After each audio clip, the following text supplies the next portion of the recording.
Hi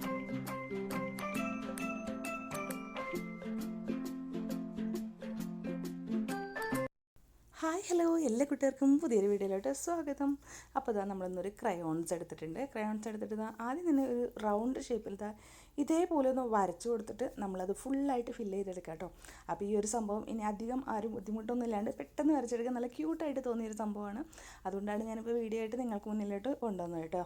അപ്പോൾ ഇതേപോലെ ചെയ്തതിന് ശേഷം നമ്മളിതാ അതിൻ്റെ ഉള്ളിലൊന്ന് ഫില്ല് ചെയ്ത് കൊടുക്കുകയാണ് ചെയ്യുന്നത് കേട്ടോ. അപ്പോൾ കറക്റ്റായിട്ട് ഫുള്ളായിട്ട് ഫില്ല് ചെയ്യുക. ക്രയോൺസ് എല്ലാവർക്കും ഫില്ല് ചെയ്യാനൊക്കെ അറിയാമല്ലോ. അപ്പോൾ അതേപോലെ ആ ഒരു വൈറ്റ് പേപ്പർ കാണാത്ത വിധത്തിൽ ഫുള്ളായിട്ട് ഫില്ല് ചെയ്ത് എടുക്കുക കേട്ടോ. ഓക്കെ, അതിനുശേഷം താഴത്തോട്ട് ഒരു റൗണ്ട് വരച്ച് കൊടുക്കുക. റൗണ്ട് കുറച്ചൊന്ന് ഓവൽ ഷേപ്പിലോട്ട് താഴോട്ട് വരുന്ന വിധത്തിലാണ് നമ്മൾ ഈ ഒരു റൗണ്ട് ഷേപ്പ് താഴത്തെ വരച്ച് കൊടുക്കുന്നത് കേട്ടോ. അതും നമ്മൾ ഫില്ല് ചെയ്ത് കറക്റ്റാക്കി എടുക്കുകയാണ് ചെയ്യുന്നത്. ഓക്കെ, ഇതേപോലെ വരച്ച് കൊടുത്ത് ആർക്ക് വേണമെങ്കിലും ഈ ഒരു സംഭവം വരച്ചെടുക്കാം കേട്ടോ. വളരെ ഈസി ആയിട്ടുള്ളൊരു സംഭവമാണ്, കുട്ടികൾക്ക് പോലും വരയ്ക്കാൻ പറ്റും കേട്ടോ. അതിനുശേഷം ഇവിടെ ഇങ്ങനെ വരച്ച് കൊടുക്കട്ടെ. എന്താണ് വരയ്ക്കുന്നതെന്ന് മനസ്സിലായെങ്കിൽ ഒന്ന് കമൻറ്റ് ചെയ്യാൻ മറക്കല്ലേ. ഓക്കെ, അപ്പോൾ ഇതേപോലൊരു ഷേപ്പ് ഇവിടെയും വരച്ച് കൊടുക്കുകയാണ് കേട്ടോ. അതിനുശേഷം ഇവിടെ ഇങ്ങനെ ജസ്റ്റ് ഒരു ഓവൽ ഷേപ്പ് രണ്ടെണ്ണം വരച്ച് കൊടുക്കുകയാണ് കേട്ടോ. രണ്ട് സൈഡിലോട്ടുമായിട്ട് ഓവൽ ഷേപ്പുകൾ ഇങ്ങനെ വരുന്ന വിധത്തിൽ വരച്ച് കൊടുക്കുക. ഇപ്പോൾ കാണുമ്പോൾ ഒരു ഭംഗിയില്ല കേട്ടോ, പക്ഷേ ഫൈനൽ ലുക്ക് വരുമ്പോൾ നല്ല ഭംഗിയാണ് കേട്ടോ. അപ്പോൾ ഇവിടെ ഒരു ഹാഫ് ഓവൽ ഷേപ്പ് ഇങ്ങനെയും വരച്ച് കൊടുത്തിട്ട് ഇതിൻ്റെ ഫുള്ള് നമ്മൾ വൈറ്റ് കൊടുക്കുന്നില്ല, കുറച്ച് ഭാഗം മാത്രമേ കൊടുക്കുന്നുള്ളൂ കേട്ടോ. എന്നിട്ട് ഇതിന് നമ്മൾ സാധാരണ ചെയ്യുന്ന പോലെ ടിഷ്യൂ എടുത്തിട്ട് നല്ല ഫൈനാക്കി കൊടുക്കുകയാണ് കേട്ടോ. എല്ലാ ഭാഗങ്ങളും ഒന്ന് റബ്ബ് ചെയ്ത് ഭംഗിയാക്കി കൊടുക്കുക. ഓയിൽ പേസ്റ്റിൽ ആകുമ്പോൾ കുറച്ച് അങ്ങോട്ടും ഇങ്ങോട്ടൊക്കെ ഇരിക്കുമല്ലോ. അപ്പോൾ അതിൻ്റെ എക്സസൈസിലൊക്കെ കളയാൻ വേണ്ടിയിട്ട് ഇതേപോലെ ചെയ്തെടുക്കുകയാണ്. അതിനുശേഷം ഇവിടെ ഇങ്ങനെ ഒരു ചെറിയൊരു ഓവൽ വരച്ച് കൊടുക്കുക. ഇവിടെ ഒരു റൗണ്ട് വരച്ച് കൊടുക്കുക. അതുപോലെ തന്നെ ഇവിടെ കുട്ടി കുട്ടി റൗണ്ടുകൾ വരച്ച് കൊടുക്കുക കേട്ടോ. വൈറ്റ് എടുത്തിട്ടാണ് വരച്ച് കൊടുത്തത്. അത് പക്ഷേ അത്ര അങ്ങോട്ട് ഭംഗിയായിട്ട് വന്നില്ല, വൈറ്റ് കണ്ടില്ല. അപ്പോൾ അതുകൊണ്ട് എന്ത് ചെയ്തെന്ന് വെച്ചാൽ ഞാൻ പെൻസിലിൽ കുറച്ച് വൈറ്റിൽ ഡിപ്പ് ചെയ്തിട്ട് ഇതേപോലെ കൊടുത്തു.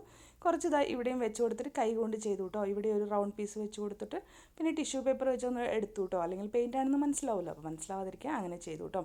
അതുപോലെ ഇവിടെയും വരച്ചൊക്കെ കൊടുത്തു. ഇനി എല്ലാം കഴിഞ്ഞിട്ട് സെയിം പെൻസിൽ എടുത്തിട്ട് നമ്മളെ ക്രയോൺസ് ചെയ്തതിൽ നിന്ന് ഇങ്ങനെ പുറത്തോട്ട് ഇങ്ങനെ വലിച്ചു കൊടുക്കുക കേട്ടോ. അപ്പോൾ നല്ല ഭംഗിയാണ്. അപ്പോൾ ഒരു ഫറ് പോലത്തെ ഒരു ലുക്ക് വരും കേട്ടോ.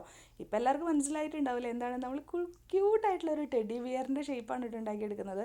അപ്പോൾ ഒരു ഫറിൻ്റെ ലുക്കൊക്കെ വരാൻ വേണ്ടിയിട്ട് ഉള്ളിൽ നിന്ന് നന്നായിട്ട് ഉള്ളിൽ നിന്ന് തന്നെ താഴത്തോട്ട് നമ്മുടെ പെൻസിൽ ഇതേപോലെ ഇങ്ങനെ വലിച്ചു കൊടുത്തു കഴിഞ്ഞാൽ ഒരു ഫറിൻ്റെ ലുക്കും നല്ലൊരു ലുക്കും ഒക്കെ വരും കേട്ടോ. അപ്പോൾ ഇതേപോലെ ചെയ്തെടുക്കാം. കണ്ടോ, ഓരോന്ന് ചെയ്യും തോറും ഇങ്ങനെ വരുന്നത് കണ്ടോ. അപ്പോൾ ഇത് കുട്ടികൾക്ക് പോലും വരയ്ക്കാം കേട്ടോ. ഇനി നമുക്ക് മൂക്കും വായയും കണ്ണും ഒക്കെ ഒന്ന് ഷേപ്പ് ചെയ്ത് കൊടുക്കുക. മൂക്കുമായി ഇതുപോലെ കൊടുത്തു. അതിനുശേഷം കണ്ണ് സർക്കിൾ കൊടുത്തിട്ട് അതിൻ്റെ ഉള്ളിലൊരു സർക്കിൾ കൊടുത്തു കേട്ടോ. അപ്പോൾ ഇതൊക്കെ ചെയ്തെടുക്കുക. വീഡിയോ ഇഷ്ടമാണെങ്കിൽ ഒന്ന് ലൈക്ക് ചെയ്ത് ചെയ്യണം. അതുപോലെ തന്നെ കമൻറ്റ് ചെയ്യാനും മറക്കരുത് കേട്ടോ. നമ്മുടെ ചാനൽ ഇഷ്ടപ്പെടുകയാണെങ്കിൽ ഒന്ന് സബ്സ്ക്രൈബ് ചെയ്ത് സപ്പോർട്ടും കൂടെ ചെയ്യണേ കൂട്ടുകാരെ. അപ്പോൾ എല്ലാം കഴിഞ്ഞ് കഴിഞ്ഞപ്പോൾ ഇങ്ങനെ ആയിട്ടുണ്ട് കേട്ടോ. അപ്പോൾ ഞാൻ വെറുതെ ഇരുന്നപ്പോൾ എഴുതിയതാണ് കേട്ടോ, ഒന്ന് ഹാപ്പി എന്ന് എഴുതിയിട്ടതാണ്. അപ്പോൾ എല്ലാവർക്കും ട്രൈ ചെയ്യാം കേട്ടോ. കൊച്ചു കുട്ടികൾക്ക് പോലും ഇനി ടെഡി ബിയർ വരയ്ക്കാൻ വേണ്ടിയിട്ട് ഒരു പ്രശ്നവുമില്ല. ജസ്റ്റ് കുറച്ച് സർക്കിളും ഇതും എല്ലാം കൂടെ വരച്ചെടുത്തിട്ട് ഇതേപോലെ ഒന്ന് ആക്കിയെടുത്ത് കഴിഞ്ഞിട്ടുണ്ടെങ്കിൽ നല്ല ഭംഗിയുള്ളൊരു ടെഡി ബിയർ റെഡിയായി കിട്ടും. അപ്പോൾ എല്ലാവരും ട്രൈ ചെയ്ത് നോക്കാം കേട്ടോ.